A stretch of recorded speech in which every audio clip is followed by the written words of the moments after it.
같이 갑니다. 그러니까 유신과 중화공업화는 동전의 양면이다. 그래서 어쨌든 이제 앞으로 뭐 여러분들 잘 아시겠지만 어쨌든 박정희 시대의 중화공업화를 생각할 때는 그 유신 그걸 뒷받침한 것이 유신이고 둘을 떼어서 생각할 수 없다. 어쨌든 그렇게 생각을 해주시고요.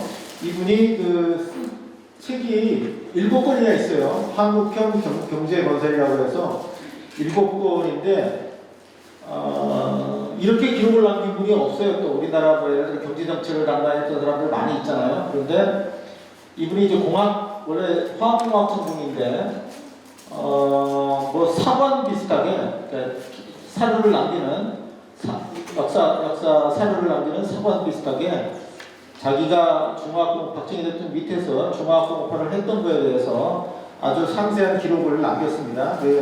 그 책이 그 책 제목이 한국형 경제건설이라고 되어 있는 책이에요. 아마 지금 이제 절판이 돼서 시중에서는 구할 수 없는데 어쨌든 이분이 이런 본인이 중화학공업화를 박정희 밑에서 하면서 또 그걸 어떻게 했는지를 또 기록으로 다 남겨놔서 그 후대의 사람들이 예를 들어 저 같은 사람들이 중화학공업화가 어떻게 진행이 됐나 하는 것을 알 수 있게 됐습니다. 그래서 오늘 강의의 상당 부분은 이분이 그 남겨놓은 요 자료 이런 데 입각해서 강의가 이루어진다 이렇게 말씀드릴 수 있겠고요. 그래서 흔히 잘못 얘기하는 것 중에 이런 식이 있어요. 박정희 대통령이 경제건설을 참 잘했는데 독재는 잘못했다. 둘이 맞물려 있는 거기 때문에 일종의 필요아니라 그럴까? 필요아니라는 것으로서 장기 집권을 할 수밖에 없었습니다. 그 장기 집권은 정당한 것이었고 그래서 뭐 경제 발전은 인정하지만 경제 개발의 공은 인정하지만 뭐 독재의 과오, 허물 이거는 비판받아야 된다. 이렇게 얘기하는 것은 잘못된 얘기입니다. 독재조차도 또는 장기 집권조차도 용인할 수밖에 없는 게 박정희 대통령의 집권 후반기다 이렇게 말씀드릴 수 있겠어요. 오늘 3파트 정도로 말씀드리겠는데 왜 유신과 중화공업화를 했나? 박정희 대통령은 왜 유신과 중화공업화를 했나 하는 게 첫 번째 이야기가 되겠고요.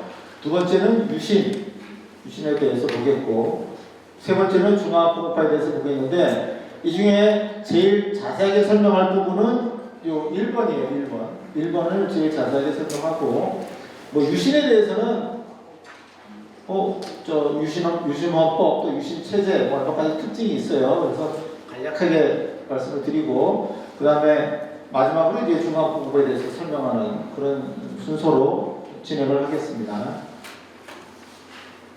자, 왜 유신과 중화공업화를 했냐 할 때는 당시에 여러 그 박정희 대통령을 비롯한 국내외 주요 세력의 동향 또는 그 관계 이런 것을 봐야 됩니다. 복잡한 국제정치적인 맥락 속에서 또 국내 정치적인 요인, 국내 사회 정치적인 요인 이게 맞물리면서 1970년대 초에 유신과 중화공업화로 갈 수밖에 없다. 자, 10월 유신이라고 하는데 그게 언제죠? 72년 10월이겠죠. 10월 유신이니까 72년 10월이고 중화공업화는 60년대에도 박정희 대통령이 중화공업화를 하긴 했는데 본격적으로 한 거는 1973년 1월부터입니다.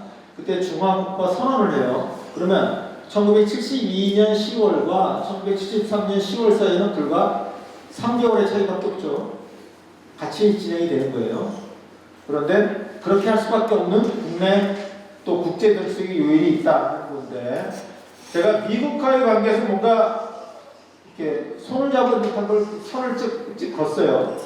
미국과의 관계가 어그러졌다 하는 겁니다. 60년대 말부터 미국과의 관계가 크게 어그러졌어요. 그래서 이 부분에 대한 대응, 미국과의 관계가 어그러졌을 때 한국이 어떻게 가야 되느냐 이에 대한 박정희 대통령의 고민 이것이 유신과 중화공업화를 낳았다 하는 거고 그 미국은 왜 한국 내지는 박정희 정부와 관계가 이렇게 어그러졌느냐 이건 중국하고 손을 새로 잡았기 때문입니다.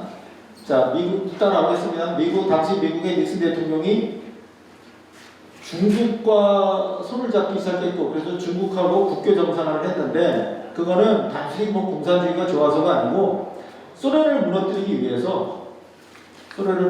위한 새로운 대외 전략으로 중국하고 손을 잡았어요. 그러니까 그 과정에서 불가피하게 희생된다 그럴까, 아니면 좀 어려움에 처한 게 한국이다 하는 얘기입니다. 그러니까 미국은 세계 정치적 세계 정치의 큰 판을 보고 그 전략을 쓰는데, 그 과정에서 불가피하게 한국과의 관계가 아주 소원해졌어요. 멀어졌다는 겁니다. 그런 요인이 이 유신과 중화공파를 낳은 그런 게 되겠고, 당시 남북한이 치열하게 체제 경쟁을 하고 있었습니다. 흔히 그렇게 얘기를 하죠. 1961년에 박정희 대통령이 5.16 군사정변을 일으킬 때만 해도 북한의 경제력이 남한을 훨씬 앞섰다 그러잖아요. 대표적인 게 그거예요. 대표적인 게 철강 공장인데, 북한에는 이미 일제시대부터 있었던 종합지철소가 3개인가가 있었어요. 그래서 북한은 철강을 생산했습니다. 근데 우리나라는 철광성에서 철강을 생산하는 그런 공장은 없었어요. 73년에야 포항제철이 만들어지면서 철강 생산을 할 수 있게 됩니다. 어쨌든 경제력이 60년대 초에는 북한이 더 컸고, 그러다가 60년대에 우리가 고도 성장을 하면서 70년대 초가 이제 그 한국이 앞서는 따라잡는 그 시점인데, 어쨌든 치열하게 체제 경쟁을 하고 있는 김일성과 박정희의 대결이 이루어지고 있는 상태고, 그런데 국내적으로는 야당 후보로 김대중이라는 사람이 등장을 해서 1971년 선거에서 크게 위협을 했습니다. 그럼 한 번 선거에서 위협받았으면 그 다음 선거는 더 문제가 되는 거죠. 그 다음 선거에서는 정권을 넘겨줘야만 하는 그런 상황에 처하는 거고, 그럴 때 박정희 대통령이 지금까지 해왔던 것이 일거에 무너질 수가 있는 겁니다. 그래서 이런 국내외적인 도전에서 승부수를 띄운 것이 유신과 중화공업화다 하는 얘기고요. 그래서 왜 유신과 중화공업화냐 하는 부분에서는 이걸 3가지 정도로 나눠서 얘기를 하겠는데, 첫 번째로는 60년대에 경제개발이 어떻게 이루어졌어요. 그러니까 박정희 대통령이 경제개발을 해서 고도성장을 시작한 것, 이걸 계속 가야 될 거 아니겠어요. 계속 가야 되는데, 이렇게 박정희 대통령이 막 불을 지핀 또는 시동을 건 경제개발과 고도성장이 어떤 거였나 하는 거를 간략히 보고, 그 다음에 이제 한미관계가 이렇게 얼그러진 거, 60년대 말에 한미관계가 급전직하로 악화되고 우리나라의 안보 위기입니다. 안보 위기가 어떻게 왔나. 아마 이 앞부분의 강의에서 이충근 박사님의 강의에서 좀 다뤄졌을 거예요. 그 부분이 어쨌든 유신과 중화공파를 할 때는 저도 뺄 수가 없기 때문에 어쨌든 다루겠고요. 그 다음에 마지막으로는 한심한 야당에 대한 국민의 지지인데, 한심한 야당이라고 이제 박정희 대통령의 시각이에요. 박정희 대통령이 볼 때 당시 이 야당은 정상적인 당이 아니에요. 건전한 집권을 할 수 있는 수권 세력, 대안적인 집권 세력이 아닙니다. 한심한 집단인데, 그 한심한 집단을 국민들이 지지를 하고 있어요. 이런 부분이 이 유신과 중화공업화로 가게 하는 요인이 됐다 하는 말씀입니다. 이제 그걸 좀 더 자세하게 좀 보겠습니다.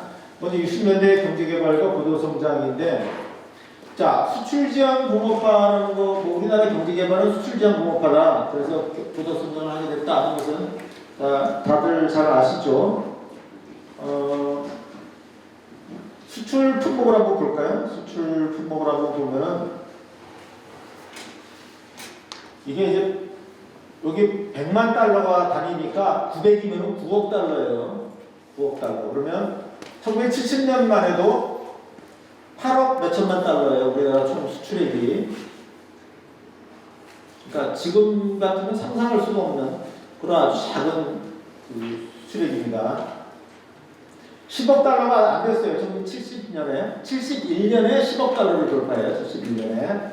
자, 그런데 당시 우리나라가 뭐 대단한 제품을 수출하지는 못했겠죠. 그래서 뭐냐? 대표적인 품목이 뭐냐? 크게 보면 3가지예요. 섬유, 실과 직물. 실로 수출하는 게 있고, 직물을 수출하는 게 있어요. 그런데 이거 말고 의류를 수출하는 게 있습니다. 의류, 옷을 만들어서 수출하는 거. 대표적인 게 뭐 스웨터 수출 많이 했어요.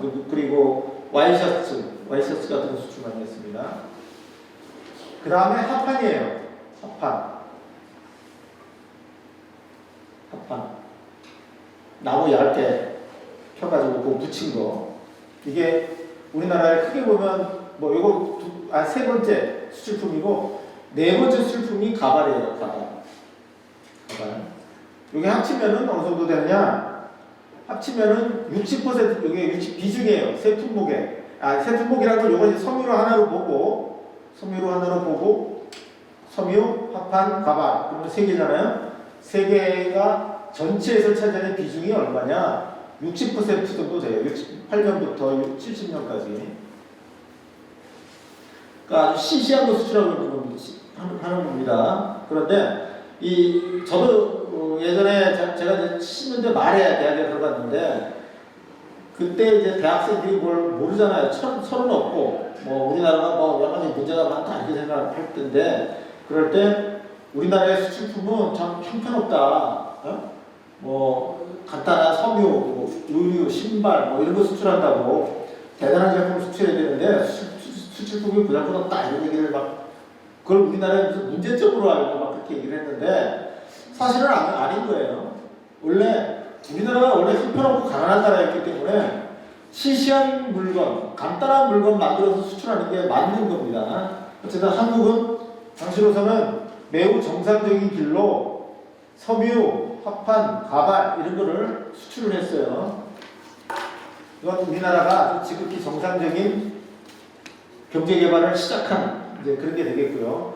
물론 이것도 이때부터 새로 수출하는 겁니다. 그 전까지는 세 품목의 비중이 어땠다는 얘기예요. 60년대 초에는 뭐 10% 별로 중요한 수출품이 아니었어요. 그러다가 한 60년대 중엽부터 이게 중요한 수출품으로 등장하기 시작했다는 거죠. 언제부터냐? 이게 처음에는 수출액이 뭐 2천만, 이거 다 합치면 한 3천만 달러 정도 되거든요. 3천만 달러 수출하다가 3천만 달러에서 계속 늘어난 건데 64년도에 1억 달러를 돌파해요. 그래서 64년도에 1억 달러를 돌파한 기념으로 수출의 날이라는 걸 제정을 해서 그걸 계속 기념을 했습니다. 그러다가 12월 1일 날 식을 했어요. 식을 했는데 그게 이제 지금은 무역의 날 이렇게 바꿔서 무역의 날이라고 해서 해마다 기념을 하고 있고요. 우리나라가 수출을 중심으로 해서 공산품 수출을 중심으로 경제 개발을 한다라고 하는 구상 자체는 우리나라가 하면서 체득을 한 거예요. 하면서 개발을 한 겁니다. 이 전략 자체도. 어디 뭐 세계 경제학자들도 한국한테 조언을 해주는 게 아닙니다. 한국은 너네는 노동력이 풍부하고 또 사람들은 비교적 똑똑하니까 공산품을 만들면 잘할 것이다. 그러니까 공산품을 수출해라.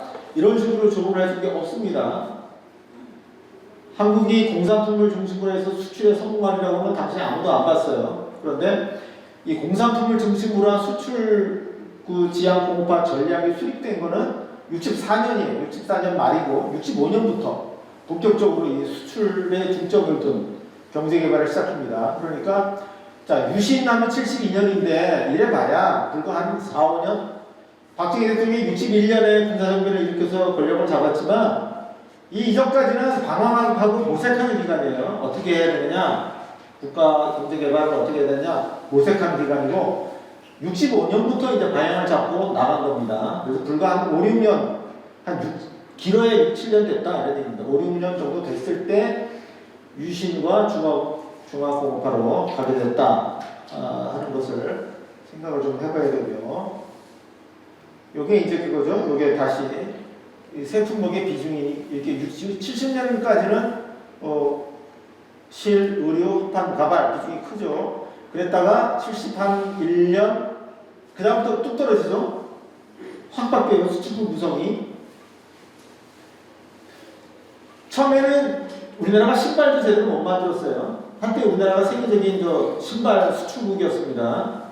뭐 나이키, 예? 대표적인 게 나이키잖아요. 나이키 나이키의 하청 공장이 어디 있었냐? 우리나라에 있었어요. 자, 70년대, 80년대 전반까지. 그랬다가 이제 다 후진국으로 넘어갔죠. 그 뒤로. 그런데 그게 이제 요 신발이 요 하얗게 되어 있는 게 신발인데 신발이 어떻게 등장하는 거고 이건 비중이에요. 비중. 수출 액자체는 계속 커지는데 비중은 이렇게 이제 그 줄어들 비중은 이 섬유 의료를 합쳐도 얼마쯤 되겠어요? 30%. 물론 79년 박정희 대통령이 들어가실 때까지도 섬유 의류가 최대의 수출 품목입니다. 그런데 이거는 어쨌든 비중이 줄어들고 있잖아요. 줄어들고 있고 화판도 엄청나게 줄어들었고 가발은 아예 거의 없어졌어요. 한때 우리나라의 아주 중요한 수출품이었던 가발이 70년대 말 박정희 대통령 그 돌아가실 때쯤 되면은 박정희 대통령의 집권이 끝날 때쯤에는 사라져요. 사실상 더 이상 수출품이 아닙니다. 그 대신 전기기기, 가전제품 조립한다든가 전자부품, 전기기기와 수송기기는 뭐였어요? 자동차일까요?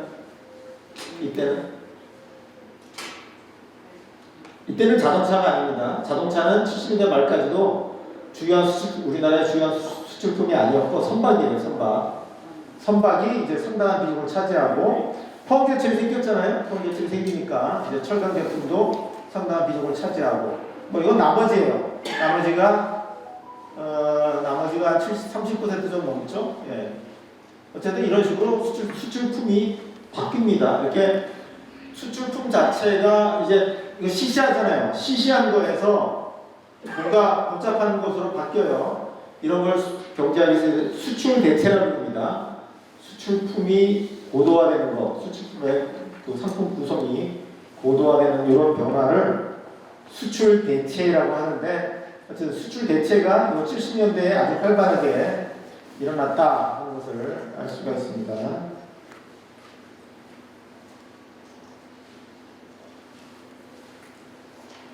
그 오원철 씨라는 아까 처음에 사진 소개했던 오원철 씨라는 분이 이제 인터뷰를 한 게 있는데 어떤 인터뷰냐면 우리나라에서 수출되는 섬유 의류 제품이에요. 의류 제품들이 그 미국에서 어떻게 팔리나 미국 출장 간 김에 대사관 직원한테 부탁을 해서 직접 미국의 시장에 나가봤대요. 그분 표현으로는 우리나라의 남대문 시장 정도도 아니고 우리나라의 당시의 수원, 지금은 수원이 아주 대도시입니다. 당시 우리나라의 수원이니 창원이니 이런 데는 그때 대도시가 아니었단 말이에요.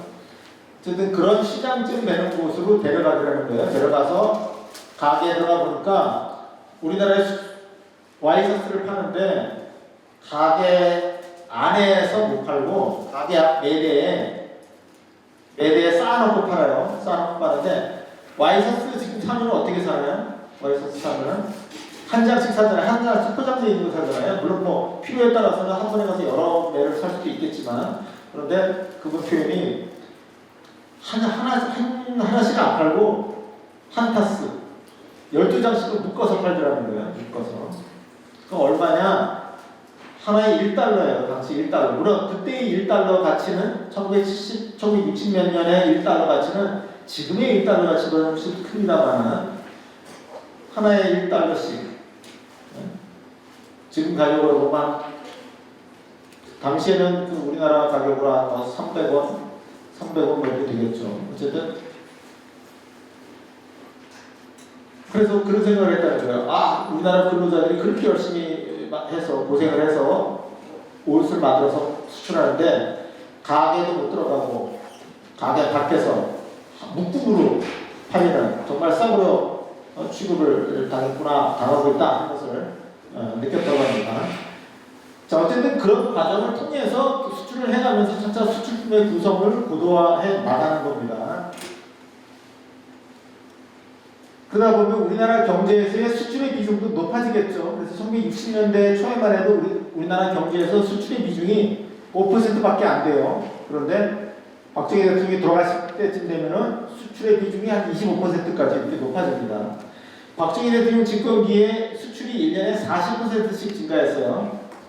복리의 마술이라고 그러는데 매번 40%씩, 매년 40%씩 증가하면은 엄청난 겁니다. 한 10년 지나면은, 또 20년 지나면은 엄청난 규모가 돼요. 그러니까 실제로 박정희 집권 초기에 한 5천만 달러밖에 안 됐는데, 박정희 말기에는 얼마 수출했어요? 100억 달러가 넘었잖아요. 100억 달러 넘는 그런 큰 금액을 수출하게 된 거죠. 자, 총고정자본 형성이라는 게 있는데 이건 뭐냐면 투자율이에요. GDP 중에 얼마나 투자를 하느냐. 자, 투자라는 거는 다음의 생산을 위해서 쓰는 것이 투자예요. 지금 소개해서 없애버리지 않고 다음의 생산을 위해서 사용하는 것이 투자인데 이게 사실은 높을수록 그 경제 성장률이 높아지게 되어 있습니다.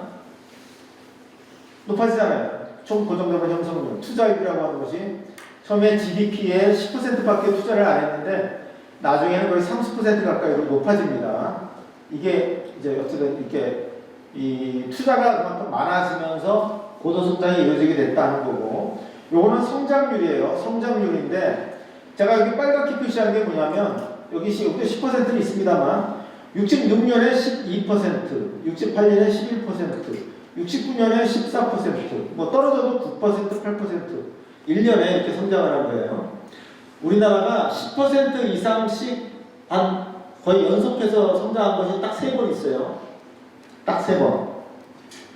60년대에 물론 이렇게 한 번 떨어졌어요. 떨어진 거 이때 농업이 흉작이었어요. 이때 농업의 비중이 커서 농산물이 흉작이면은 GDP 성장률이 뚝 떨어집니다. 그것 때문에 이렇게 됐는데 어쨌든 여기서 보면 66년부터 69년까지가 거의 1년에 10%씩 성장하는 시기다 하는 걸 알 수가 있고 70년대에도 그런 시기가 있어요. 좀 이따 나오겠습니다. 중화공업화기에도 그렇게 고도성장을 했고 80년대 전두환 대통령 집권기에도 3조 호황이라고 해가지고 86, 87, 88 이렇게 3년 동안 역시 두 자릿수 성장을 했습니다. 이렇게 성장을 하는데 특히 두 자릿수의 성장을 집중적으로 하는 시기가 사실은 있었기 때문에 우리나라가 단기간에 최민국에서 중진국이 되고 또 그 뒤에는 선진국. 지금 우리나라는 여러 지표를 보면 그냥 선진국이에요. 우리나라 국민들은 우리가 선진국인가? 선진국 같지 않죠. 다 어렵잖아요. 사는 거. 뭐 빡빡해요. 근데 경제 지표 여러 가지 지표 따져보면 세계에서 한국이 선진국이라는 것을 선진국이 아니다라고 할 근거는 하나도 없습니다. 어쨌든 그렇게 선진국이 될 수 있었던 것은 이렇게 1년에 10%씩 성장하는 몇 년 시기가 집중적으로 있었고 이거를 뭐 60년대, 70년대, 80년대 이렇게 거치다 보니까 어느덧 선진국이 있던 겁니다. 맨 마지막에 든 거는 이제 제조업의 성장률인데 제조업이 1년에 거의 20% 성장하잖아요. 68년은 어마무시해요. 1년에 27% 성장을 했어요. 어쨌든 고도 성장은 박정희 대통령이 집권하자마자는 아니고 아까 말씀드렸지만 박정희 대통령이 뭐 경제에 대해서 처음에 뭘 알겠어요. 처음에 집권하고 나서 막 헤맵니다. 왔다 갔다 막 하는데 그러다가 겨우 방향을 잡은 게 65년이라고 그랬죠. 65년이고 그 이후에 이제 성적이 나타나는 거예요. 성적이 나타나서 이때부터 제대로 고도 성장을 한 거다. 그래서 이거를 한 6년, 7년 하고 나서쯤 유신과 중화공업화를 하게 된 것이다. 이렇게 말씀드릴 수 있습니다. 자, 이렇게 하려면은 한국이 혼자 힘으로 되는 건 아니고 국제관계 속에서 하는 겁니다. 특히 우리나라를 도와주는 나라들, 우리나라를 지원해주는 나라들, 이 나라들의 도움을 받아야 되는데 당연히 우리나라의 당시 제일 우방은 미국이고 미국과 관계가 좋아야 됩니다.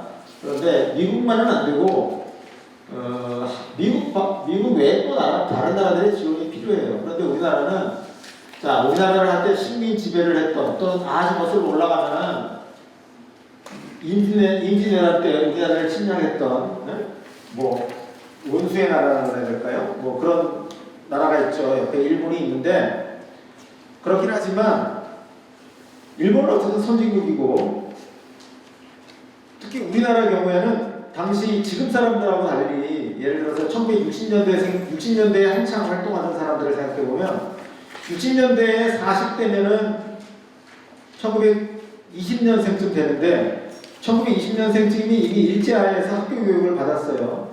일본말을 다 할 줄 알아요. 일본어도 읽을 줄 알고 학교로 다니는 사람들은.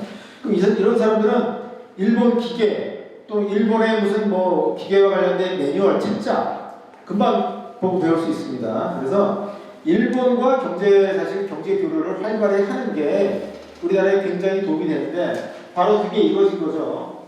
한일 국교 정상화. 이승만 정부 때부터 사실은 시작을 한 거예요. 한일 국교 정상화 교섭을 시작을 했는데 우리나라도 어떤 조건을 내걸고 또 일본은 뭐 그다지 뭐 한국하고 이렇게 국교 정상화를 굳이 막 적극적으로 할 필요성도 별로 못 느끼고 이런 상태에서 안 됐어요. 안 되다가 박정희 대통령 집권기에 65년에 결국 하죠. 이거를 원래 64년에 하려고 했다가 그때 뭐 야당이 뭐 온갖 방해를 하고 이래가지고 1년 늦어집니다. 65년에 이걸 했고 자 미국 입장에서 보면 한국도 우방이고 일본도 우방인데 둘이 사이가 좋아야 되는데 사이가 안 좋아요.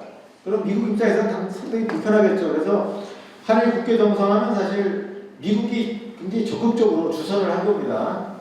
그래서 한일 국교 정상화가 되니까 미국도 굉장히 좋아해요. 박정희 정권에 대해서. 그 전까지는 군사 정변도 일으키고 또 독자적인 이상한 경제 정책도 막 쓰고 해갖고 초기에는 한미 관계가 대단히 삐그덕거렸어요. 그러다가 64년부터 특히 65년부터 아주 좋아집니다. 65년부터 한미 관계가 좋아지는 또 하나의 요인은 베트남 파병.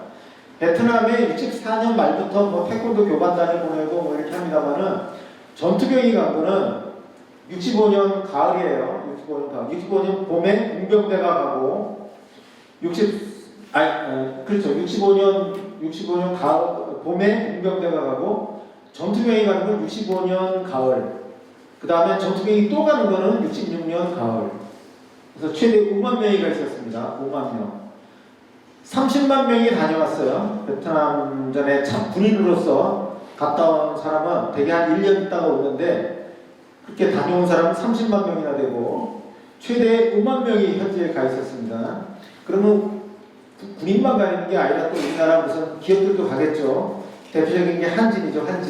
한진이 이제 그 미군 물자 하역하고 항구에서 하역하고 수송하고 어쨌든 이렇게 베트남 파병이 되는 게 미국 입장에서 굉장히 고마워요. 미국 다음으로 많은 군대를 보낸 게 한국이거든요. 미군은 얼마까지 갔었을까요? 베트남에? 얼마까지 갔을까요? 제일 많았을 때? 100만까지는 안 가고 60만 명이나 갔어요. 그러니까 엄청나게 투입을 한 거예요. 그러니까 사실 공산화를 막으려고 엄청나게 미국은 노름을 하면 빼뜨기라고 그러죠. 또 투자할 때 여러분들 어때요? 돈을 벌려면 하나도 뭘 안 걸고 돈을 벌 수가 없잖아요. 노름을 해도 걸어야 되고 주식을 해도 부동산 투자를 해도 걸어야 되잖아요. 근데 미국은 60만 명이나 그러니까 연인원이 아니에요. 최대 가입인원이 60만이라고요. 한 해에 우리나라는 제일 5만 명이가 있었는데 60만 명까지 투입을 해가면서 했는데 못 이겼잖아요. 안 됐습니다. 그런데 어쨌든 미국 입장에서는 한국이 너무나 고마워요. 그래서 이때가 한미 미롤이라고 하는 아주 좋은 시기였다 겁니다. 한미 미롤 선정하는 사진이 좀 있어요. 볼까요? 이게 66년 10월 31일 날 존슨 대통령이 방문을 했을 때입니다. 물론 그 전에 65년 5월 달에 박정희 대통령이 그 국빈 방문을 해요, 미국을. 그때 굉장히 환영을 받습니다. 왜냐하면 이제 한일 국교 정상화도 하고 할 거고 베트남 파병도 하기로 했어요. 그러니까 너무나 고마워서 막 그런 거 있잖아요. 뭐 이렇게 뉴욕 맨하탄을 행진을 하는데 그 꽃가루 뿌려주는 거예요. 한국 대통령 카프레드 할 때. 그 1년 몇 개월 뒤인데 존슨 대통령이 우리나라를 방문했어요. 여기 있는 사람이 누구냐면 이범석 씨라고 당시 외교부 의전국장이었고 나중에 전두환 대통령 때 외무장관 하다가 아웅산 사태 때 버마에서 그 돌아가신 분이에요. 풍채가 좋죠. 여기 있어요, 박정희 대통령. 네. 여기 표정이 이렇게 사진, 이거 국가기록원 사진인데 사진이 선명치는 않습니다만은 표정이 나쁘지 않아요. 이 존슨 대통령이죠. 존슨 대통령은 키가 190, 박정희 대통령은 한 163, 뭐 이렇게 키가 엄청나게 차이가 있어요. 존슨 대통령이 되게 기분 좋게 지금 공항에서 악수를 하고 있습니다. 요거는 김포공항에서 서울시청 환영식장까지 오는데 원래 차로 오면 30분이면 오는데 3시간이 걸려요. 김포공항부터 거기까지 다 물론 정부에서 동원했죠. 동원하지만 사람들이 미국 대통령이 온다 하니까 환영하자 하니까 다 쏟아져 나오는 거예요. 길에. 그래서 온통 길을 메워서 30분이면 올 거리를 3시간 걸렸다고 합니다. 중간에 내려서 막 사람들이 성조기 태극기 들고 막 환영하고 있죠. 좋아서 오고 있습니다. 근데 사실 존슨 대통령은 이때 미국에서 아주 어려운 때였거든요. 월남전이나 수렁에 빠져서 미군은 자꾸 죽어나가고 아무리 미군을 투입해도 전황은 개선되지 않고 아주 어려운 상황이었는데 열렬하게 뜨겁게 환영해주는 나라가 지구상에 딱 한 군데 있어요. 한국. 그래서 기분이 아주 좋은 상태입니다. 요거는 이제 11월 1일 날 이제 두 번째, 원래 이제 1박 2일인데 그러면 첫날 정상회담하고 또 둘째 날 또 정상회담하고 이렇게 하죠. 그래서 두 번째 존슨의 회담을 하는데 포즈가 이렇게 약간 그 흔히 요즘 뭐 젊은 사람들 쓰는 표현으로 들이댄다 그러니까 이렇게 뭐 좀 해달라고. 네? 그리고 박정희 대통령은 약간 뭐 생각 좀 해보고요. 뭐 약간 그런 모습이에요. 어쨌든 지금 분위기 좋습니다. 분위기 좋아요. 네.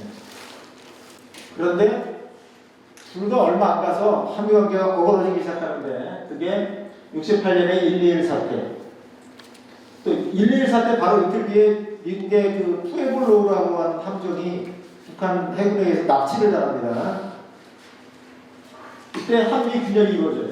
121 사태라는 게 청와대를 습격한 거잖아요. 북한군 특수부대 31명인가 내려와가지고 청와대를 습격해서 담장까지 왔잖아요. 청와대 담을 넘어가지 못했지만 담장까지 왔다가 쫓겼죠. 물론 아군도 많이 죽었어요. 그렇다가 이 북한군 중에서는 김신조라고 하는 사람 하나만 생포되고 둘은 월북했다고 하고 도망치고 나머지 31명 중에 28명은 사살됐어요. 그런데 어쨌든 이렇게 청와대 습격을 하니까 박정희 대통령은 북한에 보복을 해야 된다, 폭격을 해야 된다라고 주장을 하는데 미국이 반대를 하는 거예요. 미국은 월남전을 벌이고 있는데 여기서 또 할 수 없어요. 월남에서 벌이는데 한반도에서 문제가 생겼다고 해서 여기서도 또 전쟁을 벌일 수는 없어요. 그러니까 박정희 대통령의 말을 들어주지 않습니다. 이때부터 어그러기 시작하는데 이거는 김일성이 의도한 바예요. 김일성이 요때 한국군이 월남에 많이 가 있고 한미관계가 굳건하니까 한국을 때리는 거예요. 121 사태로 한국을 때리면 박정희 대통령은 북한을 폭격하자고 할 거고 미국은 그걸 만류하고 할 거고 그럼 한미관계가 어그러질 거다. 이런 계획에서 계산해서 한 겁니다. 그대로 됐어요. 한미 균열이 이루어졌고 이 68년이 이제 또 푸에블로 사건도 나고 68년이 선거가 있는 해인데 원래 나와야 정상이에요. 현직 대통령이거든요. 그리고 이제 한 텀을 더 할 수 있는데 워낙 인기가 없으니까 불출마 선언을 하고 못 나옵니다. 그러고 나서는 베트남전에서 발을 빼겠다. 베트남전을 축소를 해요. 미군 철수를 시작하고 그 다음에 북폭. 원래 베트남 전쟁이라고 하는 것은 우리가 월남이라고 불렀던 남부 베트남에서의 그 베트콩 게릴라들하고 싸운 전쟁이죠. 그런데 그 배후에 월맹 북베트남이 있다고 해서 하노이를 폭격을 했는데 더 이상 하노이를 폭격하지 않겠다. 그걸 북폭 중지라고 합니다. 어쨌든 이건 발표를 해요. 베트남에서 발을 빼고 69년 1월 되면 미국의 정권 교체가 일어나서 닉슨 대통령이 당선이 되는데 이 닉슨 대통령은 이제 전임자하고 뒤집어야죠. 전임자의 정책하고. 그러니까 전임자는 아시아, 특히 뭐 베트남에 아주 발을 깊숙이 넣어서 수렁에 빠졌는데 발을 빼는 거예요. 그래서 닉슨 독트린이라는 건 뭐냐면 향후 아시아에서의 지상전에 미군을 파견하지 않는다, 파병하지 않는다. 아시아에서 뭐 공산 세력과 또 자유민주 세력 간의 싸움이 벌어지면 알아서 해결해라. 미국은 공군력 정도만 제공하겠다. 이겁니다. 그게 닉슨 독트린이에요. 69년 8월에 박정희 닉슨 회담이 처음으로 열립니다. 근데 처음이자 마지막이에요. 존슨 대통령은 박정희 대통령하고 정상회담, 그러니까 국빈 방문을 한 번씩 했고, 그 다음에 월남 참조국 회의니 뭐 해가지고 엄청나게 여러 번 만났어요. 대단히 여러 번 만났는데 박정희 대통령 닉슨은 딱 한 번만 만났습니다. 직접 만난 거는. 그런데 이때 패싱, 그러니까 무시하는 거죠. 박정희 대통령 말을 할 때는 그래요 이렇게 합시다 저렇게 합시다 해놓고 뒤에 가서 딴짓을 하는 겁니다. 박정희 패싱이 이루어집니다. 자, 69년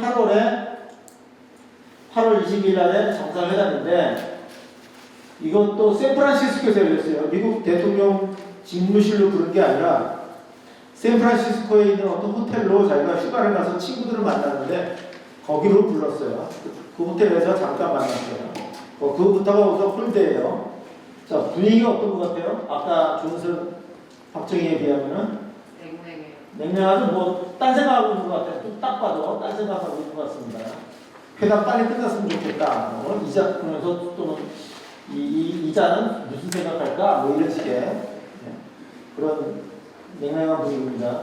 이거는 물론 1년 뒤인데 미국 부통령이 방한을 해서 뭔가 설명을 합니다. 설명을 하는데 이것도 어때요? 분위기가?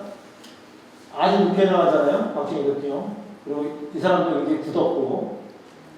여기다가 이제 미군 철수 설명하러 온 겁니다. 미군 철수할 건데 미군이 2개 사단이 있는데 1개 사단을 철수를 하기로 했고 그 철수를 설명하러 온 거예요.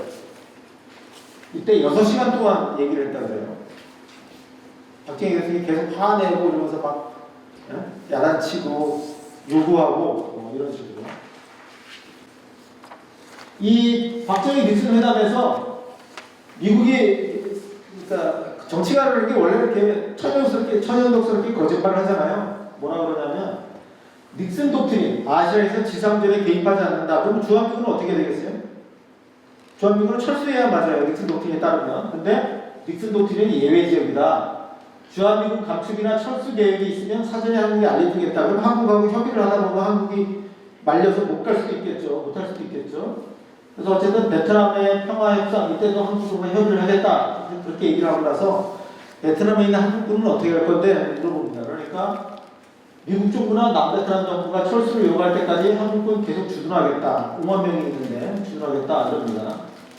그래서 결론이 뭐냐면 이렇게 됐어요. 주 베트남 한국군이 유지되는 한 주한미군은 감축하지 않는다. 그러니까 한국은 미국에게 그럼 주한미군 안 할게. 주 베트남 한국군 철수 안 할게. 미국은 그래? 그럼 주한미군 철수 안 할게. 감축 안 할게. 이게 서로의 약속이었어요. 그런데 이 약속이 69년 8월인데 바로 11월 달에 주한미군 철수 계획을 작성하라고 국방부에 지시를 합니다.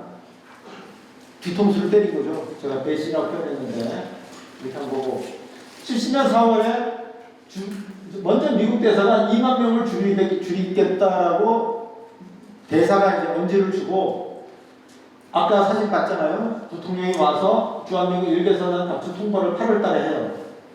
그럼 1개사단만 감축하고 더 이상 안 한다 이렇게 얘기를 해놓고는 이 사람이 대만으로 비행기를 타고 갔는데 그 안에서 기자들한테 주한미군은 앞으로 유지합니까? 1개사단을 유지합니까? 하니까 아니 다 철수할 거야 이렇게 얘기를 해요. 주한미군 완전 철수를 얘기를 합니다.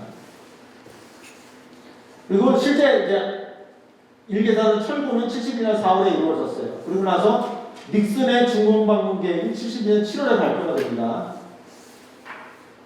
그럼 주한미군은 철수한다고 그러고 중공하고 국교 정상화를 하러 어쨌든 중국을 방문한다고 하고 이러니까 우리나라 정부가 요구를 해요. 중국 방문 전에 한국을 좀 방문해라. 들렀다 가라. 일본은 들렀다 가요. 일본을 들렀다 가는데 한국 좀 들렀다 가라고 하는데 안 들어줍니다. 그냥 가요. 그러면서 중국 방문 전에 박정희 닉슨 회담을 하지 않는다라고 우리나라에게 답을 준 게 71년 12월 초예요. 이러니까 박정희 대통령이 국가 비상사태라는 걸 선포합니다. 아, 미국이 한국을 완전히 손을 놨구나. 이제 혼자 서야 된다. 이러면서 국가 비상사태 선포합니다. 물론 그 전부터 이거 알아요.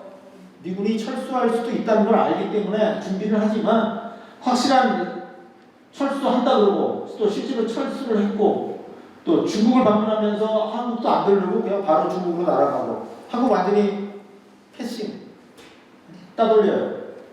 이러니까 지금 국가 비상사태다라고 이렇게 선포를 합니다. 그리고 이제 72년 2월에 중공 방문 이렇게 이루어지는 거고요. 이게 이제 당시 국가 비상사태 71년 12월 6일 날 동아일보인데 박 대통령 국가 비상사태 선언 중대 시점. 그러니까 이게 당시의 사람들은 잘 모르죠. 이게 뭐 왜 뭐가 국가 비상사태지? 이런 걸 다 국가에서 뭐 중국 가기 전에 들르라고 했는데 안 들른다고 발표했다. 이런 걸 다 정부가 발표할 수는 없잖아요. 그러니까 이걸 선언을 했는데 그 일반 사람들은 왜 뜬금없이 국가 비상사태야? 이렇게 생각을 했던 겁니다. 자, 어쨌든 이런 상황이 이렇게 상황이 전개가 되니까 박 대통령이 할 일은 뭐냐? 그 상황 파악을 해야 되잖아요. 이 상황은 뭐냐? 미국 없는 세상이에요. 지금까지 미국이 사실 우리나라 6.25 때 미국이 안 지켜줬으면 어떻게 됐겠어요? 지금까지도 김정은 치하에 있을 거 아니에요. 네? 미국이 돌봐줘서 한국이 있었던 건데 박정희 대통령이 다시 이제 직면한 현실은 뭐냐면 미국 없는 세상에서 혼자 서야 돼요. 자, 이건 70년 1월 1일 날 박 대통령이 이제 10년 휴업을 쓴 겁니다. 일종의 새해 결심 같은 거죠. 새해 결심 같은 건데 여러분 새해 결심 그러면 어때요? 그때로서는 제일 중요한 거를 떠올리잖아요. 네? 제일 중요한 거. 올해는 돈을 벌어야지. 올해는 결혼을 해야지. 뭐 있잖아요. 건강을 챙겨야지. 새해 결심인데 박 대통령이 이때 무슨 얘기를 하느냐? 자조, 자위. 스스로 돕고 스스로 서고 스스로 지킨다. 혼자 해야 된다는 것을 절실하게 느끼고 있는 겁니다. 이건 바로 이 박정희 대통령 머릿속에 이거밖에 없는 거예요. 70년 전후한 이런 안보 위기 상황 속에서는 이건 바로 미국 없는 세상에서의 홀로서기 이거를 이제 박정희 대통령이 계속 고민을 한 거고요. 이래서 자주국방으로 갑니다. 자주국방인데 자, 방위산업을 우선은 처음에 시작한 방위산업을 육성해야 되겠다 하는 거였어요. 뭐냐면 사실 얼마 안 됐어요. 닉슨 독트린이 나올 때쯤 돼가지고 62년 가을에 기시오부스키라고 하는 일본의 그 과거 수상 전 수상이 한국을 와서 박정희 대통령 만나서 자주국방을 해야 된다. 방위산업을 일으켜라라고 권고를 합니다. 그러니까 박정희 대통령도 이미 아까 닉슨을 만났잖아요. 분위기도 안 좋고 뭔가 닉슨 독트린도 나왔고 방위산업 육성해야 되겠다 해가지고 미국의 어떤 연구소에 그러니까 방위산업에서 제일 중요한 건 기계공업이니까 기계공업 육성 방안을 연구 교육을 줍니다. 바텔 연구소라고 하는 곳에 여기에 한국 사람이 있었어요. 헨리 최라고 하는 한국 사람이 있고 그리고 이 바텔 연구소의 헨리 최와 우리나라의 키스트 한국과학기술연구소 여기 공동 연구를 합니다. 그래서 한 6개월 뒤에 한국기계공업 육성 반야 연구조사 보고서라는 것이 나와요. 이걸 가지고 4대 핵공장 계획이라는 것을 정부가 발표를 합니다. 이때 핵은 원자력 핵이 아니라 그냥 중요한 이런 뜻이에요. 핵심적인 4대 공업을 육성하겠다. 주물선은 쇠를 녹여가지고 어떤 주형 같은 걸 만들어내는 거죠. 그 뭐냐면 대포 같은 걸 만드는 거예요. 대포. 또 특수강, 대포의 소재가 될 특수강 같은 거 이걸 생산해야겠다. 또 여러 가지 병기를 생산하려면 중기가 있어야 돼요. 조성. 네 가지 공업을 발전시키겠다. 이런 건 뭐 탱크 같은 걸 만드는 게 그 탱크 같은 거 제작하는 걸로 전용할 수가 있어요. 그래서 네 개 공업을 육성하겠다라고 발표를 하고 이때부터 막 추진을 하는데 거의 1년이 지나도록 안 돼요. 이게. 일본의 협력, 또 미국 협조를 받아야 되는데 미국은 너네가 무슨 방위 산업을 육성하냐? 우리가 무기 팔 테니까 그 무기 사다 써라라고 하는 입장이고 일본에 노크를 하면 일본은 한국은 이거 해가지고 별로 경제성이 안 나올 텐데 하면서 여기 참가를 못 주겠다고 합니다. 그래서 성과가 안 나요. 이러니까 박 대통령이 이제 방향을 틀어요. 아까 말씀드린 오원철이라고 하는 사람을 이 사람은 기술자예요. 화학공학을 전공했는데 상공부에서 여러 업무들을 다 관장을 해봐서 기계공업도 알고 대부분 알아요. 그러니까 이 사람을 경제 이수석 비서관에 임명하면서 방위산업 육성 임무를 맡깁니다. 우선 이제 청와대에 같이 데리고 있는데 72년 5월달쯤 가서 과제를 줘요. 획기적으로 국력을 배양하려면 어떻게 해야 되느냐? 북한을 압도할 만큼 획기적으로 국력을 경제력을 신장시키려면 어떻게 해야 되느냐? 그러면서 무슨 얘기를 하냐면 수출을 100억 달러를 하려면 어떻게 해야 되지? 라고 하는 것을 물었어요. 오원철한테. 우리나라가 수출 10억 달러 돌파한 게 71년이에요. 71년. 그 바로 전에 10억 달러를 겨우 수출했는데 그 10배 100억 달러 수출하려면 어떻게 해야 되지? 하고 물어본 거예요. 그러니까 이제 오원철 씨가 아주 뛰어난 사람인 게 나름대로 다 고민을 하고 있었어요. 그래서 바로 돌아와서 일본이 중화공업화를 어떻게 했나 이런 걸 다 조사시킨 다음에 보고를 합니다. 그래서 중화공업을 전면적으로 육성하는 길밖에 없다. 요때가 72년 5월 아직 10월 유신하기 전인데 이제 그 전에 여러 가지 막 구상을 하는 거죠. 이때가 우리나라의 어떤 뭐 새로운 길을 준비를 하는 거죠. 새로운 도약이 이루어지는 시기입니다. 중화공업의 전면적인 육성 이쪽으로 나가기로 그렇게 한 겁니다. 그래서 이때쯤은 사실상 이제 우리나라 중화공업화 유신도 이미 준비하고 있었어요. 왜냐면 10월 유신 하는데 5달 전에 아무것도 안 하고 있겠어요? 다 이미 다른 나라 헌법은 어떻게 돼 있나 이런 거 특히 프랑스 같은 경우에 막 가서 조사시키고 그랬습니다. 그러면서 중화공업화의 육성 계획 이때 이미 방향을 잡았고요. 그래서 안보 위기가 결국 미국 없는 세상에서 홀로 서기의 방안으로서 유신과 중화공업화를 준비하게 된 거고 여기에 하나 더 붙여지는 게 바로 한심한 야당에 대한 국민의 지지입니다. 왜냐하면 박정희 대통령이 볼 때 우리나라 당시 야당은 정말 한심해요. 정말 한심한데 문제는 이 야당을 국민이 점점점 더 지지를 해요. 그래서 그 다음 텀쯤 되면은 집권을 할 수가 있어요. 그러면 지금까지 해온 게 완전 꽉 문으로 돌아갈 수가 있습니다. 그러면 민주주의고 뭐고 지금 할 수가 없다 하는 겁니다. 자, 박정희 대통령이 야당을 제일 한심하게 보기 시작한 것은 64년, 65년에 한일 국교 정상화 때입니다. 이때 야당이 극렬한 반대를 하는데 그때 국교 정상화 교섭을 굴욕 매국 외교라고 했습니다. 굴욕 매국, 나라를 팔아먹는 굴욕적인 외교다. 근데 한 번 이렇게 프레임인데 프레임을 씌워놓으면은 아니라고 설명을 해야 돼요. 아무리 설명을 해도 자꾸 그런 프레임이 이 프레임으로 벗어나기 어렵습니다.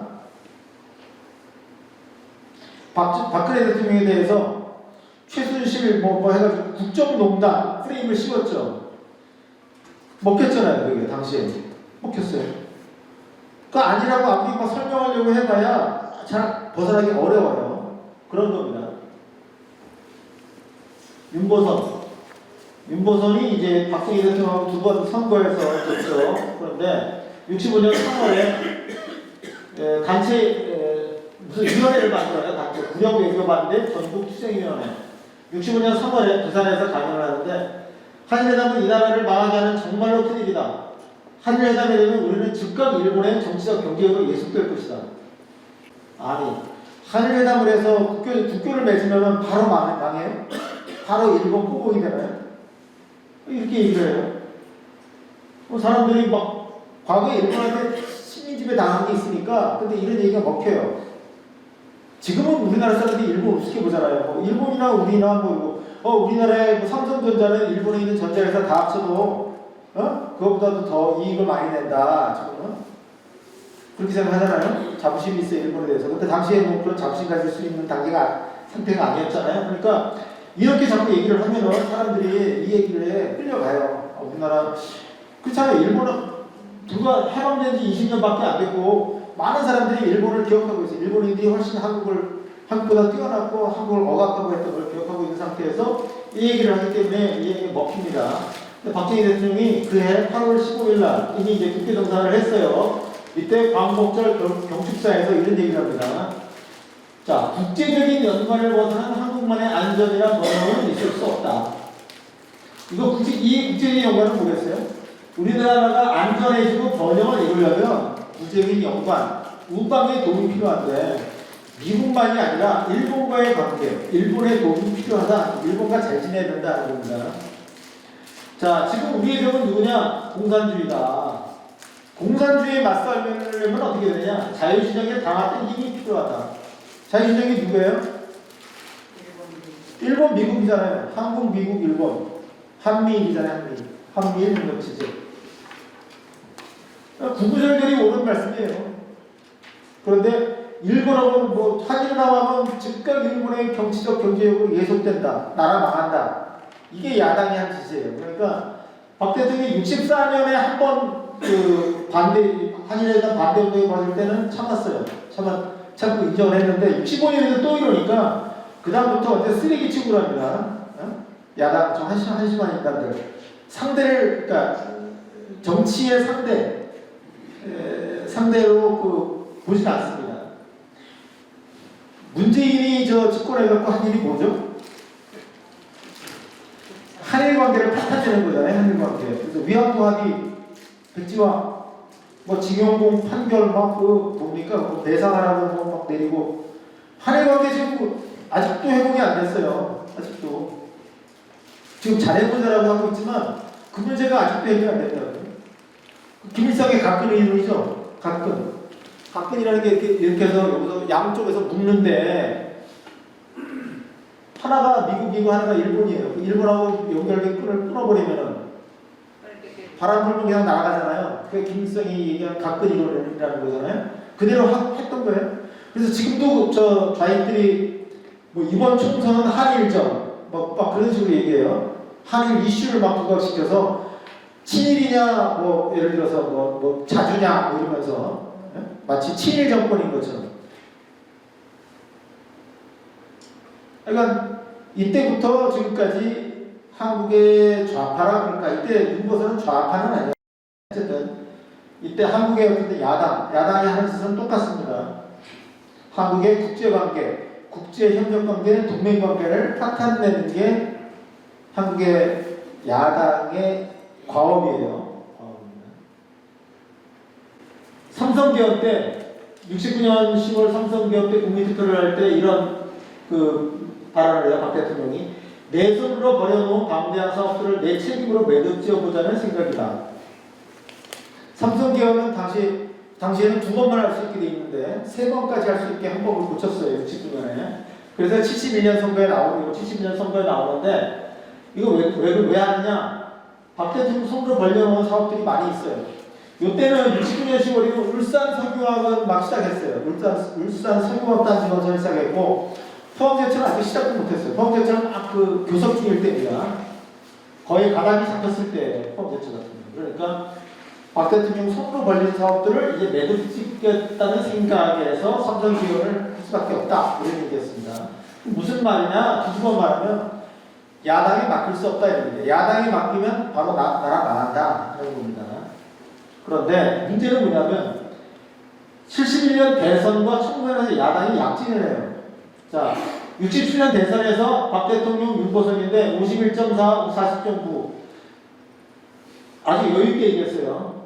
71년 대선은 51.0, 40, 김대중 43.4 그래도 차이 많이 나는 것 같죠? 그런데 차이가 있어요. 왜냐하면 67년 선거에서는 그다지 정부가 큰 그 대통령 선거에 엄청난 무슨 돈을 쓰거나 엄청난 조직을 동원하거나 하지 않았어요. 67년은 막 고도성장도 진행이 되고 여러모로 여건이 좋았기 때문에 쉽게 이기는 선거고 정말 대충 했습니다. 대충. 71년 대선에서는 지면 안 되니까 총력을 기울였어요. 박 대통령이. 돈도 엄청나게 쓰고 관권, 금권도 쓰고 뭐 관권도 동원하고 엄청나게 했는데 이거밖에 차이가 안 났어요. 그래서 나중에 박 대통령이 그러는 거예요. 아니 이런 선거를 하면 민주주의는 정말 위험한 거다. 저 말만 번지르르게 하면 저런 놈이 대통령이 될 수 있는 아주 위험한 거기 때문에 이런 선거를 왜 해야 되냐 이런 식의 이제 발언들을 이 선거 끝나고 나서 합니다. 자, 67년 선거에서 사실 실제로 더 훨씬 공을 기울인 거는 총선이에요. 총선. 왜? 삼선개헌도 이미 생각하고 있기 때문에 국회의원을 최대한 많이 당선을 시켜야 돼요. 실제로 그렇게 했어요. 그래서 129석 공화당이, 신민당이 45석 압도하잖아요. 압도합니다. 72년 총선을 했더니 어떻게 됐느냐? 대선 먼저 하고 총선을 했는데 공화당이 113석, 신민당 89석.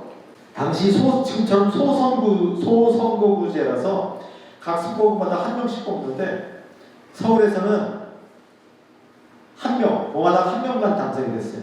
서울의 전 국회의원이 다 야당. 한 명도 그 당시 누구더라? 유진상이라고 하는 야당 당수가 지역구가 저 동작구 저쪽인데 뭐 정부하고 뭐가 있었어요. 그래서 출마를 안 했습니다. 그 사람이 출마를 안 했는데 서울 사람들은 다 야당 지지하는 거예요. 이런 한심한 야당을 국민이 지지를 하니까 박 대통령이 더 이상 야 이게 민주주의 지금 할 수 없다 하는 거고 이건 아까 70년 1월 1일 거 맞지만 71년 1월 1일이에요. 중단 없는 정신. 생각이 야당에 넘어가면 이제 끝이다. 중단되는 거다. 그러니까 중단 없는 전진을 해야 된다. 뭐 그런 얘기고.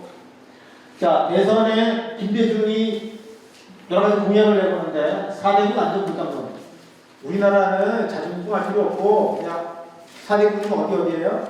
미국, 일본, 중국, 소련, 공산권 2개, 자유권 2개 해가지고 내 나라가 한국의 안전보장을 서로 약속을 하면 된다.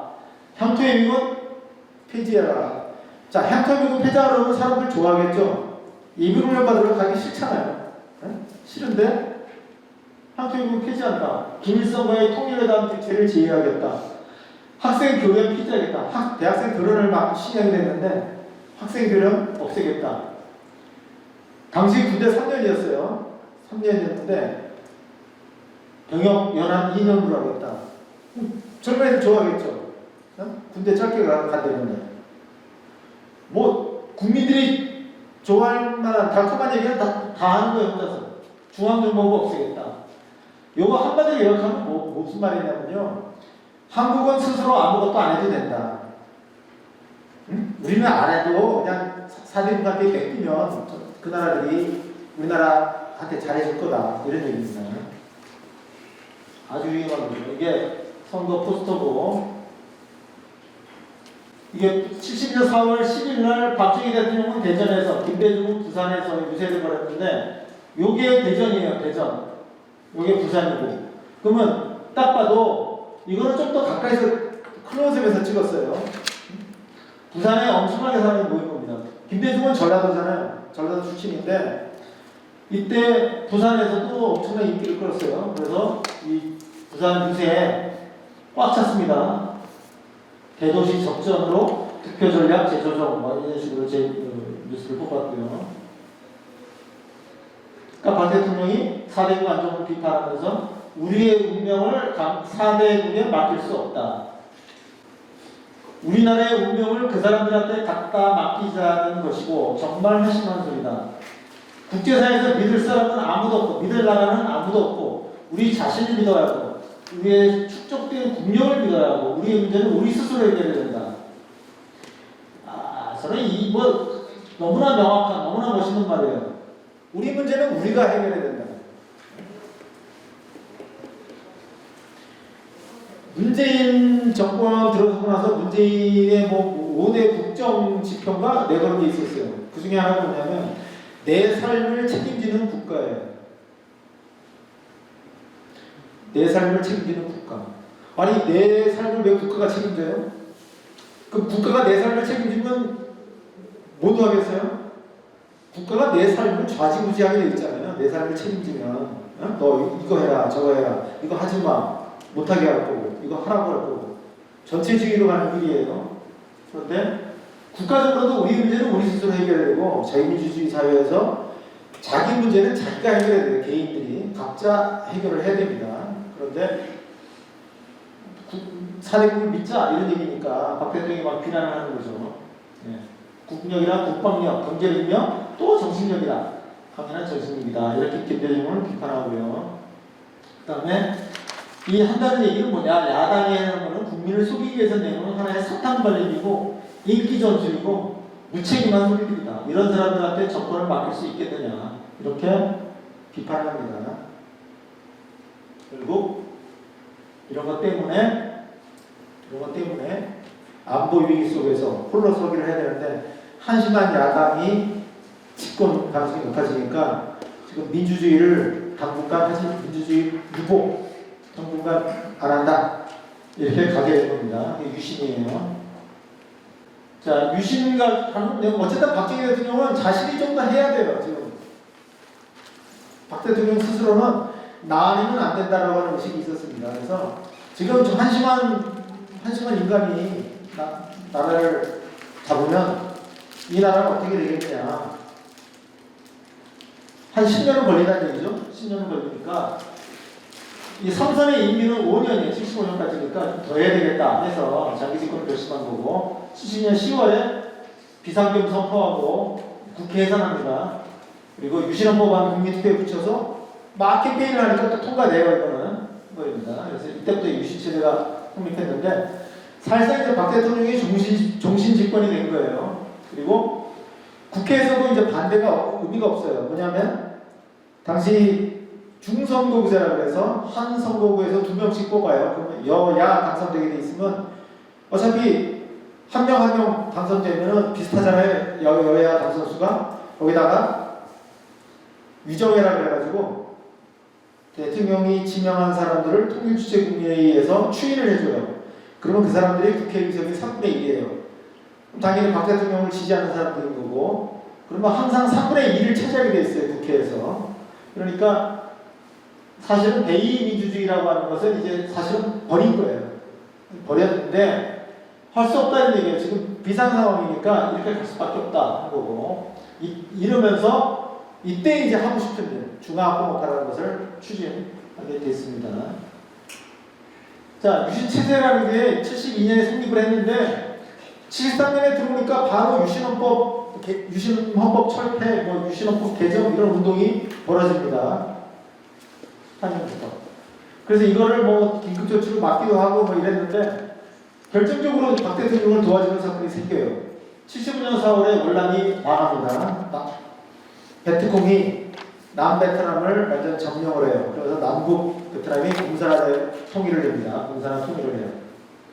이러니까 우리나라에서도 도미노 이론이라는 게 있어요. 도미노. 하나 무너지고 계속 무너지는 거 있잖아요. 그 다음 차례는 한국이다. 이런 위기의식이 생길 거 아니겠어요? 그래서 5월에 긴급조치 9호라는 거를 내세워서 하여간 유신헌법을 비방하면 잡아가요. 헌법 비방하면. 그러니까 지금 같은 말이 안 되는 얘기예요. 안 되는 건데 어쨌든 당시로서는 이게 필요하다 해가지고 그리고 유언별을 퍼뜨린다거나 이럴 경우에 잡아갑니다. 이 긴급조치 9호 해가지고 이게 75년 9월부터 보통 긴급조치 그러면은 하고 나서 몇 달 뒤에는 풀어줘야 긴급조치 아니겠어요? 박 대통령 돌아가실 때까지 이거 계속 가요. 긴급조치 9호라는 게. 어쨌든 그러면서 76, 77, 78 이때 상당히 안정기예요. 3개년 동안. 이때 사실은 중화공업화가 엄청나게 진전이 됩니다. 그런데 문제는 이제 좋은 상태가 계속하지 못해요. 78년 12월 12일에 총선이 있었어요. 이 총선에서 야당의 득표율이 높아요. 여당보다 1.1%포인트가 더 높아요. 여당이 전체적으로 표를 확산해보면. 국회의석은 뭐 전혀 영향이 없어요. 국회의석은 여전히 3분의 1은 집권 여당인데 문제는 총선에서 진 거예요. 국민들이 야당을 더 많이 표를 던진 거예요. 이러니까 이 영향이 나타나요. 그 다음에 79년 5월에 김영삼이 그 총재가 돼요. 신민당 총재가 다시 되는데 이때 김대중이 이제 또 지원을 해요. 김대중이 다시 집에 연금 상태였는데 어쨌든 김대중이 경쟁자지만 이때 또 김영삼을 지원해가지고 김영삼이 당선되고 김영삼은 뭐 유신헌법 개정운동을 하겠다 뭐 이렇게 뭐 공언을 했고 선명 야당 개혁을 내걸었고 YH 사태라는 게 있나요? YH가 무슨 회사죠? 회사인데 가발 만드는 회사인데 가발 회사들이 다 망했잖아요. 망한 회사 사람들이 뭐 급여를 밀린 급여를 달라 이러면서 시민당에 가서 농성을 했는데 그걸 경찰이 진압을 하다가 여공 한 명이 막 그 옥상으로 도망갔다가 옥상에서 떨어져서 죽었어요. 어쨌든 YH 사태가 벌어지고 그때 김영삼이 뉴욕 타임즈라는 거하고 신문 회견을 하면서 박정권은 미국은 박정권을 지지하지 말아야 된다라고 막 그렇게 얘기를 하고 박정권에 압력을 넣어야 된다라고 공개적인 그런 발언을 했어요. 그런데 이게 사회 발언을 다 해가지고 이제 국회에서 제명을 했습니다. 제명을 하니까 이미 12.12 총선 되면 아무리 박 대통령이 훌륭하고 뭐 경제 개발을 하고 이래도 사람들이 그냥 억압된 걸 싫어하는 거예요. 그래서 뭔가 이미심이 떠나고 있는데 이렇게까지 하니까 10월에 이제 두마 사태, 부산대 학생들이 시위를 했는데 거기에 여기는 이제 왜 두마 사태냐? 김영삼 지역구는 물론 거제가 그렇죠. 거제가 그런데 어쨌든 부산이 이제 가까우니까 부산대 학생들이 시위를 하는데 일반 시민들이 막 가세를 하는 거예요. 그래서 여기에 그때 비상계엄인가 미수령인가 뭐 얘기고 그러니까 이제 내부에 분란이 생기면서 김재규가 찬시처럼 발등을 빗다가 이제 박 대통령도 사살하고 이제 찬시철도 사살하고 이런 11월 사태가 생기면서 끝나게 되죠. 네. 이 사이에 어쨌든 유신체제의 전개인데 어쨌든 요 시기 특히 요 시기를 중심으로 해가지고 중화공파가 진행이 된다 하는 얘기입니다. 자, 73년도 1월 12일이에요. 연두 기자회견을 하면서 선언을 해요. 경제정책에 관한 주요한 선언을 하겠다. 정부는 중화공업 시책에 중점을 두는 중화공업 정책을 선언한다. 80년대 100억 달러 수출에 있어서 중화학 제품이 전체 50%를 차지하도록 할 것이고 철강, 조선, 기계, 석유화학 등 뭐 이런 것들을 박차를 가할 것이고 또 동남서해안에 대단히 공업단지를 세우겠다. 지금 우리가 알고 있는 여천 석유화학, 거제 조선 또 뭐 있어요? 창원 기계공업 이런 공업단지들을 만드는 거죠. 만들겠다 이렇게 한 거예요. 그런데 박 대통령은 분명히 이 기자회견을 하면서 중요한 선언을 하겠다라고 얘기를 했는데 이걸 제대로 알아들은 기자들이 없어요. 신문기자들이. 무슨 말씀이냐? 자, 연두 기자회견을 하니까 그 다음날 신문이 보도를 하는데 1월 12일 동아일보예요. 초당 내각 구성 논의. 여기 중화국까지 하나도 없어요. 자유경제 끝까지 견지, 남북대화 진행, 양당제 치중 지향해야. 기자들이 지금 1973년에 연두기자회견에서 뭐가 중요한지를 모르는 거예요. 맥락을. 네. 동아일보 기자가 수준이 떨어져서 그런 게 아니라 조선일보도 마찬가지예요. 초당 내각 구성 논의. 의원 선거는 언제까지? 왜냐면 아직 국회의원 선거를 안 했어요. 대통령 선거만 하고. 매일경제신문이 이제 아무래도 경제지니까 중화공업 육성의 중점, 또 전국민 과학활동 전개 이렇게 해서 수출 100억 불 달성 노력 이렇게 해서 제목을 뽑습니다. 그러니까 매일경제는 아마 경제지니까 경제와 관련된 걸 뽑았겠죠. 어쨌든 이 역사적인 선언을 하는 기자회견인데 이걸 제대로 알아들은 기자들은 당시 없었다는 얘기고, 이제 한 6개월 뒤에 육성 계획을 발표합니다. 중화학교 육성 계획. 그래서 6개의 업종을 제시를 해요. 철강, 이철금속, 기계, 조선, 전자, 석유화. 그래서 88억 달러를 투자하고 연평균 10%의 경제 성장하고, 그래서 전체 공급에서 51%를 중화학교 늘리고 1인당 소득 1,000달러, 수출 100억 달러 달성하겠다. 이런 비전을 제시를 합니다. 제가 여기 빨갛게 표시한 거, 철강, 기계, 석유화학은 여기에 특히 집중적으로 투자를 하는 거예요. 자, 지금은 우리나라에서 전자공업 빚이 굉장히 크잖아요. 그런데 전자공업은 국가가 막 앞장서서 막 독려하고 이렇게 투자하지는 않았어요. 이건 민간기업 위주로 진행이 됐고, 투자금이 많이 필요했던 건 아닙니다. 국가에서 심혈을 기울여서 한 거는 철강, 기계, 석유화학이에요. 이미 포항제철은 이때 1차 100만 톤 준공이 됐는데, 포항제철이 1기, 2기, 3기, 1기 공사 끝났어요. 그래서 2기, 3기, 4기, 4기, 2차 해서 박 대통령 그 기 동안에 계속 확장을 합니다. 바로 그거예요. 뭐 여러 가지 뭐 자금도 그런 거 지원하겠죠. 자금도 뭐 중화공업에 투자하고 조세도 막 깎아주고, 그다음에 기능공, 기술 인력도 공급해주겠죠. 그리고 산업기지도 건설해요. 기계는 창원, 조선은 거제, 석유화학은 울산과 여천, 전자는 구미, 철강은 포항, 비철금속은 온산, 울산 아래쪽에. 네. 자, 70년대 후반, 이때 이런 말이 처음 나왔어요. 단군 이래 최대의 호황이다. 우리나라 단군 이래의 우리나라 역사에서 최대의 호황, 70년대, 76, 77, 78, 3개년 동안.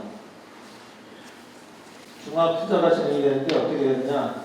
자, 이게 투자율이에요. 투자율인데, 투자율이 1970년 전반에 20% 정도였어요. 20%. 근데 76, 77, 78, 79 해가지고 계속 엄청나게 높아져서 30몇 % 이루어져요. 그러니까 기업가가 엄청나게 투자를 하는 거예요. 그러니까 이거 정부가 하는 게 아니라, 정부는 물론 돈도 빌려주고 막 독려를 하죠. 독려를 하는데 기업이 알아서 하는 겁니다. 기업이 알아서 하는데, 기업이 정부 정책에 호응을 해서 대대적으로 투자를 하는 그런 일들이 벌어졌고, 76, 77, 78에서 경제 성장률이 10%를 넘잖아요. 물론 73년에도 15%에 달한 적이 있어요. 달한 적이 있는데, 그랬다가 또 거꾸러졌어요. 그 다음에. 근데 76, 78 해서 평균연도가 아까 봤지만 무슨 단군 이래의 최대의 호황이다. 이런 얘기가 나왔던 거고, 기업가가 이렇게 투자를 많이 한 거, 기업가의 야성적인 충동이 살아있던 시기다. 이렇게 할 수 있고요.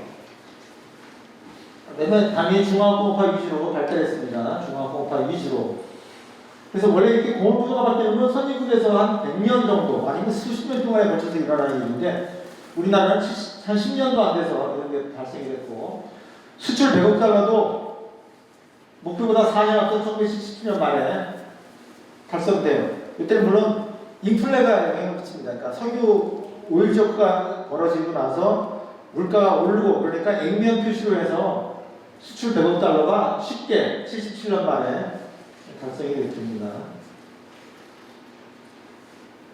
이거는 중화공업화기의 각 부분의 성장률, 철강, 금속 제품, 성장률이 높죠. 18배가 됐다. 예를 들어서 16배가 됐다는 얘기예요. 전기 기기는 생산력이 16배가 되고, 운수장비, 이건 자동차와 조선도 요 6년 사이에 10몇 배가 돼요. 그 6년 사이에 10배가 된다면 어마어마하게 커지는 거죠. 자, 이 마지막으로 이 중화공업화 관련해서 어쨌든 예를 들어서 좀 설명을 드리면, 사실은 반민 해외 요 세 가지의 협력에 의한 공업화예요. 먼저 국가가 방향을 제시를 해요. 국가가 조선공업하고 자동차공업, 뭐 지금 둘 다 우리나라의 대표적인 산업 중에 하나인데, VLCC라고 해가지고 이건 초대형 유조선이에요. VLCC, 베리 라지 크루드 오일 캐리어라고 해가지고 우리나라에 그전까지 겨우 2만 톤급 배를 건조했는데 약 26만 톤, 30만 톤 이런 큰 배를 건조합니다. 이 국가가 이 계획을 세우고서 하라고 막 독려를 합니다. 자, 정주영 씨는 뭐 그런 정주영 씨가 했다는 말 중에 뭐 그런 거 있다고 그러잖아요. 임자 해봤어? 그러니까 막 여러 가지 뭐 이거 어렵습니다, 안 됩니다, 뭐 이러면 막말로 얘기하면 야이 새끼야 해봤냐 이런 거고 고사 좀 점잖게 표현해서 임자 해봤어 이랬다고 그러지 않습니까? 그런데 정주영 씨도 처음에는 조선 해보려고 이제 여기저기 왔다 갔다 했는데 안 돼요. 안 되니까 그만두려고 그랬는데 박 대통령이 막 야단을 치는 거예요. 앞으로 너 아무것도 안 도와준다 이런 식으로.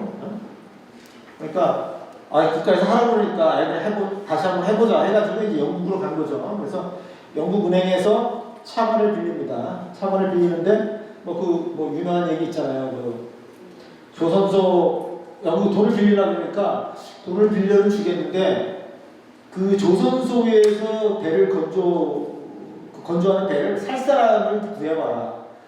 건조 계약을 따오면 돈을 빌려주겠다. 근데 아직 조선소도 없는데 어쨌든 건조 계약을 따내야 돼요.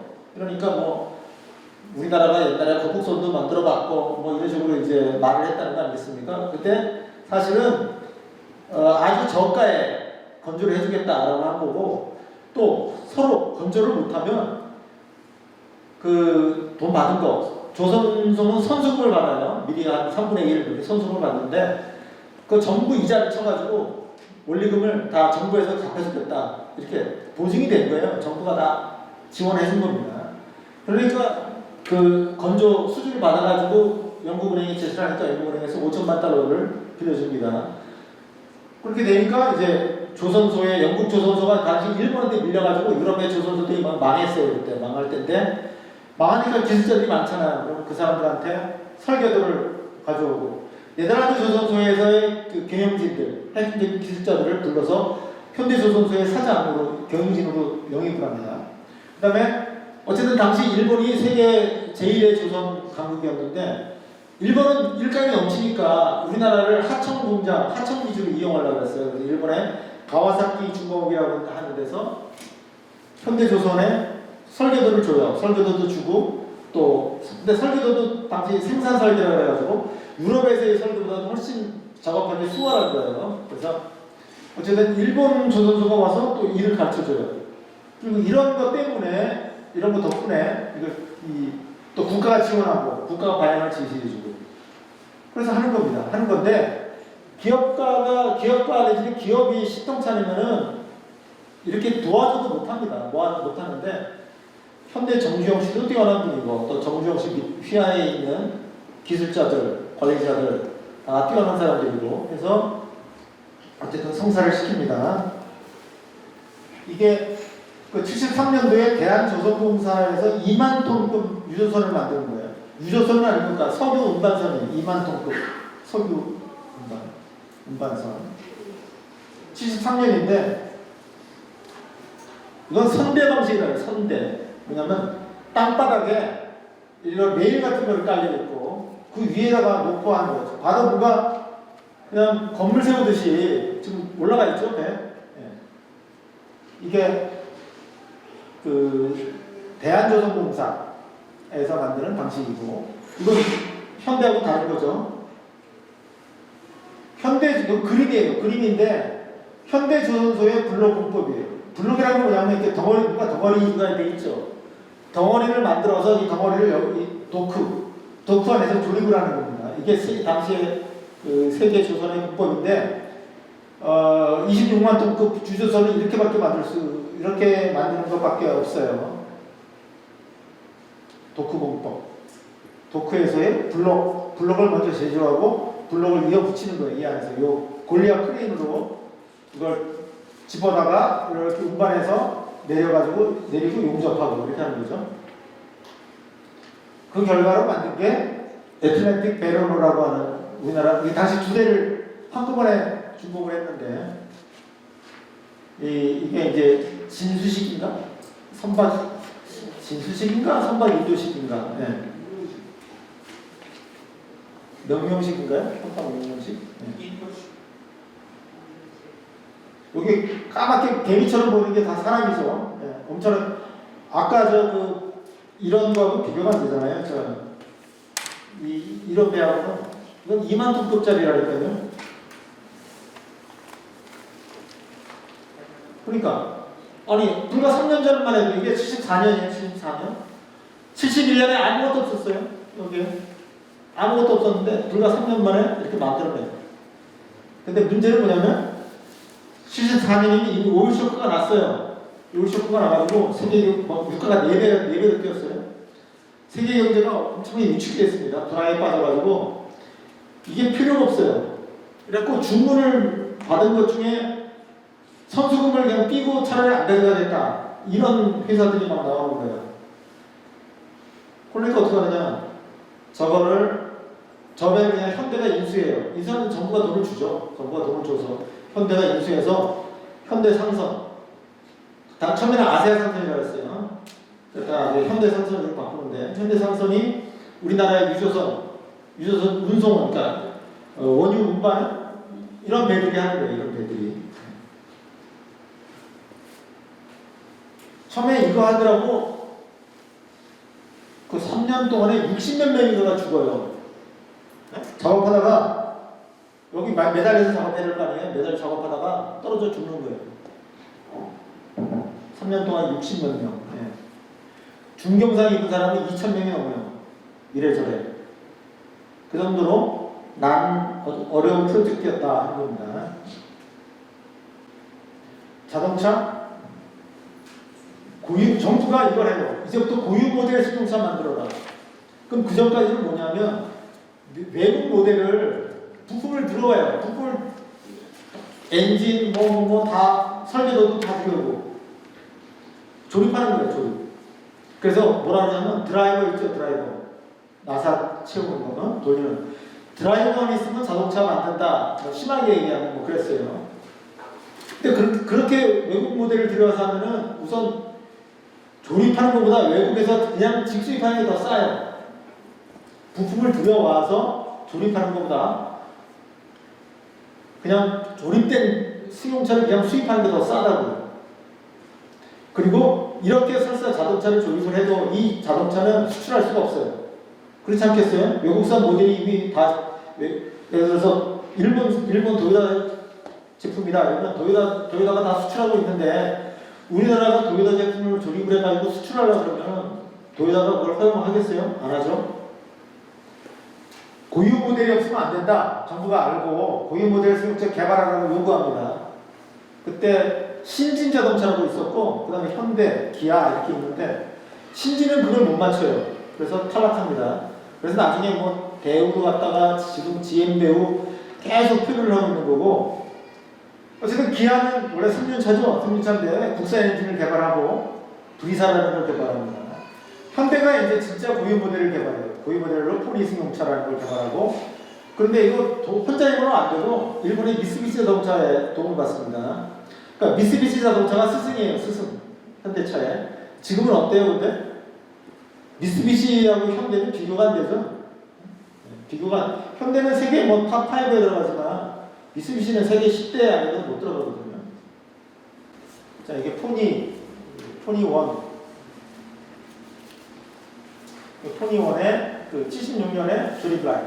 76년도부터 이제 국내에서 양산이 돼서 국내에서 이제 이게 팔리기 시작했고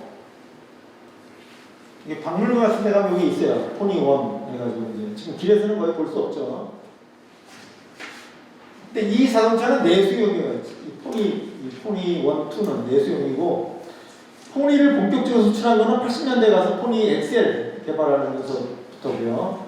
그때는 요거는 정부가 하라고 해서 한 거예요. 정부가 현대도 포드하고 제휴해서 포드 모델 조립해가지고 국내에 팔아먹는 이런 회사였는데 국가에서 정부가 이제 그거 하지 마.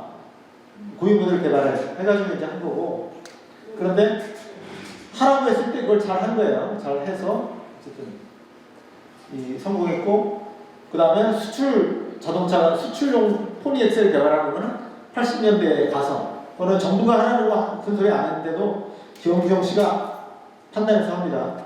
우리나라 자동차 전체 등록 대수가 30만 대인데 1년에 30만 대씩 생산할 수 있는 공장을 건설해요.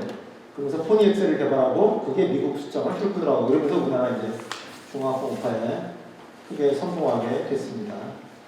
자, 어쨌든 정부가 방향을 제시를 했는데 실제로 경쟁력 있는 공업을 건설한 것은 민간 기업가입니다. 그래서 박정희 대통령의 공만은 아니고 물론 박정희 대통령이 방향을 제시를 했고 그에 따라서 경쟁력 있는 공업을 건설한 유능한 기업가들 이게 있었기 때문에 우리나라의 중화공업화 지금 우리나라가 그래도 버티고 있는 거다 이렇게 말씀드릴 수 있겠고요.